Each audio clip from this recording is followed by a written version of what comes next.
Guys, આજે આપણે શીખવાના છીએ પ્લુરલ્સ એટલે કે બહુવચન. કોઈ પણ એકવચનના નામોનું બહુવચન સામાન્ય રીતે s કે es લગાવવાથી થાય છે. જેમ કે કાઇટ તો કાઇટ્સ, બોય તો બોયઝ, બુક તો બુક. હવે જે નામોના છેડે s, double s, sh, ch, x કે o આવે તેવા નામોના છેડે es લગાડવાથી તેમનું બહુવચન થાય છે.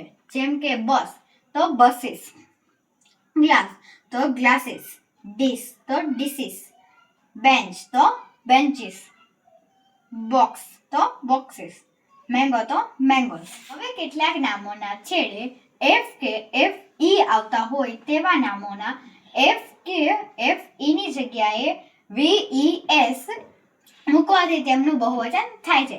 જેમ કે a leaf તો leaves, a thief તો thieves, a life તો lives. પરંતુ કેટલા f થી અંત પામતા નામને નિયમિત બહુવચનની જેમ માત્ર s જ લાગે છે.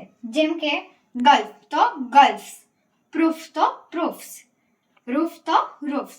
હવે જે નામોના છેડે y આવતો હોય અને y ની પહેલા કોઈ સ્વર a, e, i, o, u આવતો હોય તો તેમનું બહુવચન s મૂકવાથી થાય છે.